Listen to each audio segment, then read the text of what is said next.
À 15 minutes de Colmar, sur la route des vins d'Alsace, un vigneron a choisi de vinifier près de 10% de sa récolte dans des amphores. Stéphane Banwart, gérant du domaine Laurent Banwart à Obermorschwihr, avait déjà décidé en 2004 de convertir l'ensemble de son exploitation en agriculture biologique.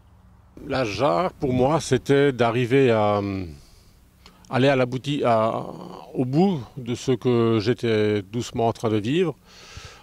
Comme dit tout à l'heure, la biodynamie, on l'a engagée il y a quelques années.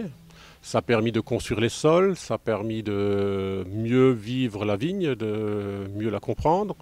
Ce qui nous a fait qu'on arrive à avoir des raisins qui ont une certaine typicité, une certaine tenue.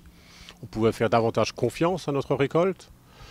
Et donc naturellement, on commençait à se poser des questions sur les vinifications, où on a aussi allégé fortement nos pratiques. On ne sulfite plus nos jus, on utilise très peu d'intrants par ailleurs. On a diminué les sulfites même à la mise en bouteille, parfois avec quelques petits soucis, mais c'est ça l'apprentissage. Et la vinification en jarre, c'est justement d'arriver tout à fait au bout de cette démarche parce qu'on n'a plus besoin, enfin l'idée c'est de n'avoir plus besoin d'intrants du tout, c'est faire du vin avec du raisin et uniquement avec du raisin. Il y a quelques années, l'exploitation accueillait un stagiaire géorgien qui, une fois rentré dans son pays, a invité son patron à venir lui rendre visite. Et c'est ainsi que Stéphane Banwart s'est rendu en 2007 en Géorgie, berceau du vin et grenier à raisin de l'ex-URSS. Cette technique ancestrale des jarres appelée gvervi là-bas a subjugué le vigneron alsacien par sa simplicité. En 2011, il se lance dans l'aventure et commande pour commencer 6 jarres provenant directement des ateliers géorgiens.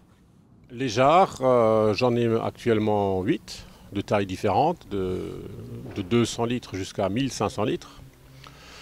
Et alors, ce qui en fait la spécificité, c'est d'arriver à avoir la respiration que l'on retrouve dans des barriques ou des tonneaux en bois, sans le problème du bois. Autant par le goût que ça peut donner, et autant par l'hygiène. Parce que et l'entretien aussi. Un fût vide est toujours compliqué à tenir dans le temps, alors qu'une jarre qui est vide, elle pose pas beaucoup plus de problèmes qu'un fût inox ou une cuve en béton. Ces amphores en terre cuite ont la caractéristique d'être poreuses. Lorsqu'elles sont encore chaudes, on y appose de la cire d'abeille contre les parois internes pour combler les gros pores et les rendre ainsi étanches sans remplir les plus petits trous pour que le vin puisse respirer. Pour ce qui est de la vinification, la technique particulière qu'on utilise traditionnellement en Géorgie, c'est de faire macérer les raisins dans la jarre avec le jus en fermentation. Donc on obtient de suite un style différent de vin parce que la présence de baies dans le jus en fermentation apporte des tanins qu'on n'a pas habituellement dans des vins blancs. C'est vrai que ça change par rapport au standard, mais on s'y fait assez vite si on ne veut pas avoir un copier de ce qui existe déjà dans la cave ou traditionnellement sur le marché. Après cette macération, les baies sont retirées et le jus est transvasé dans une autre jarre pour un élevage qui peut durer encore entre 6 à 8 mois. Les gvéris enterrés contiennent actuellement du Riesling, de l'Auxerrois, du Pinot gris et noir, ainsi qu'un assemblage de Riesling, Gewürztraminer et Pinot gris. Il y a une problématique par rapport à l'échange de savoir, c'est qu'en Géorgie, ils parlent géorgien, ils écrivent géorgien, donc tout ça ne peut se faire que par traduction. Tous les vignerons ne parlent pas une langue commune, donc il y a déjà problème de l'interprétation de la chose. Et puis, on est tous des professionnels et on sait bien que tous les secrets ne s'échangent pas aussi facilement. Il y a toujours des savoir-faire de boutique qu'il faut soi-même un peu découvrir, avoir un peu des petites claques avant de vraiment comprendre.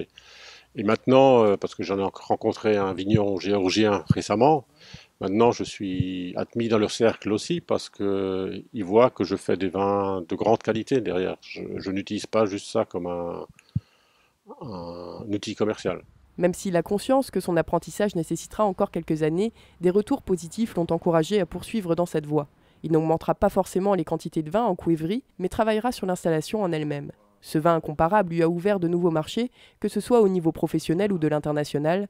Ainsi, des bouteilles sont parties au Japon et dans plusieurs pays du nord de l'Europe. D'autres devraient prochainement atteindre le sol américain.